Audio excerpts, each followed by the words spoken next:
Mais lorsqu'il avance, la carotte avance aussi, ce qui le fait avancer davantage, repoussant toujours plus loin l'objectif de son bonheur. Ce stratagème est orchestré par celui qui le monte et dans son unique intérêt, avec, au bout tout de même, une petite récompense pour l'âne afin qu'il ne se décourage pas. Une petite analogie est nécessaire pour comprendre plus en profondeur. Dans cette situation, qu'est-ce qui fait avancer l'âne? Premièrement, le besoin. Mais pas n'importe quel besoin, le besoin créé par la personne qui le monte. Un âne, ça mange de l'herbe, ça mange du foin. Une carotte, c'est une sucrerie pour lui. Ce n'est pas un besoin vital, mais un caprice. Dans la vie de l'homme en société, ce qui le fait avancer est aussi le besoin. Le besoin de consommation dont la nécessité n'est pas vitale, mais a été induite par l'éducation, la publicité et les médias. Deuxièmement, l'insatisfaction. Si tu donnes une carotte à l'âne à chaque fois qu'il parcourt 10 mètres, tu peux me croire, au bout d'un moment, il en aura assez de cette carotte et il arrêtera d'avancer. Chez l'homme en société, c'est pareil.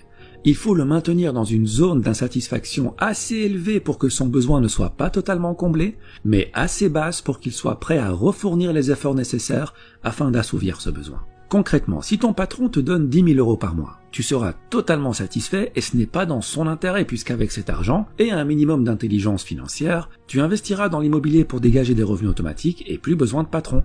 Il est perdant, tu es gagnant, ce n'est pas dans son intérêt donc il doit te payer beaucoup moins. Et s'il te donne que 800 € par mois, il se doutera bien que tu iras chez la concurrence, ce qui n'est pas dans son intérêt non plus. Donc il va s'aligner pour te donner juste de quoi subvenir à tes besoins. Et voilà, la roue tourne.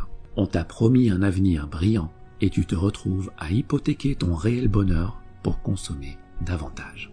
C'est comme si on t'avait volé ta vie avant même qu'elle ne commence. 80% des gens sont coincés dans ce cercle.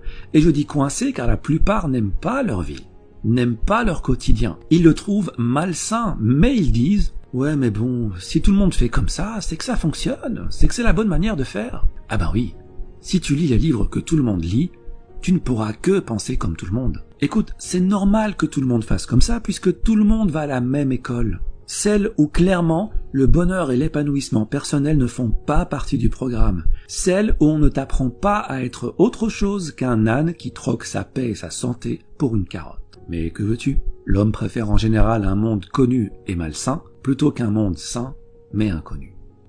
Bon d'accord, mais alors, que faire? Eh bien le plus important, c'est d'être satisfait. Pas forcément de ce qu'on a, mais de ce qu'on est. Et je ferai une vidéo sur l'importance de l'être par rapport à l'avoir. En gros, si tu fais partie de ces 20% de gens qui sont heureux dans leur métro, boulot, dodo et qui, pour rien au monde, ne changeraient leurs habitudes, c'est bingo, tu as compris la vie et je souhaite de tout cœur que le bonheur que tu ressens se perpétue. Par contre, si tu fais partie des 80% de personnes qui ont cette routine malsaine mais confortable alors qu'elle ne va pas dans l'intérêt de leur bonheur personnel, pose-toi la question. Qu'est-ce qui te rendrait vraiment heureux? Quitter ton job? Devenir ton propre patron? Vivre au soleil? Passer du temps en famille? Avoir une meilleure santé? Une fois que tu as trouvé ton pourquoi, une fois que tu as trouvé ce qui te rendrait plus épanoui, et j'insiste sur ton épanouissement, pas celui de tes parents, pas celui de tes professeurs, pas celui de ton patron, tu vas mettre toutes les chances de ton côté pour devenir cette personne. Car rappelle-toi que dans la vie, tu as le choix. Tu peux choisir de rester à accumuler 7 ans de ta vie devant la télé, car oui, à raison de 2h30 par jour sur 65 ans de vie, t'arrives à 7 ans. Tu peux aussi choisir de rester 15 ans à faire défiler les stories sur ton téléphone, comme tu peux choisir d'utiliser ce temps à te perfectionner dans ce que tu veux être. On dit que 50 heures de pratique dans un nouveau domaine peut déjà produire d'excellents résultats. Il faut jusqu'à 50 000 heures de pratique pour devenir un maître en la matière qui peut changer le monde. Mais en moyenne, 500 heures de pratique te permettront largement d'acquérir une nouvelle compétence, de la maîtriser et de pouvoir l'enseigner. Cela représente 13 semaines à raison de 38 heures par semaine, ce qui fait à peu près 3 mois et demi à plein temps. Si en 3 mois et demi, tu peux acquérir une nouvelle compétence et la maîtriser, combien pourrais-tu en acquérir sur 40 ans de carrière? Et des compétences, des opportunités, des champs de carottes, t'en as à la pelle. Donc voilà ce que tu vas faire. Tu vas arrêter la procrastination, car le temps passe vite et un jour arrivera où il n'y aura plus de lendemain. Tu vas sortir des rangs et marcher sur le chemin le moins fréquenté. Ton chemin, pas celui des autres. Celui qui te rend libre, celui que tu as choisi pour toi. Tu seras seul, c'est normal. Tu perdras le soutien de certains, c'est normal. Mais tu seras enfin ce que tu as toujours voulu être. Tu suivras enfin cette petite voix à l'intérieur de toi qui t'a toujours appelé en vain et que tu as enfin décidé d'écouter. Et c'est ça le bonheur. Être notre véritable nous, tout simplement. Il y a un temps de vie qui t'est donné dès la naissance. La question n'est pas combien de temps. Ça, personne ne le sait.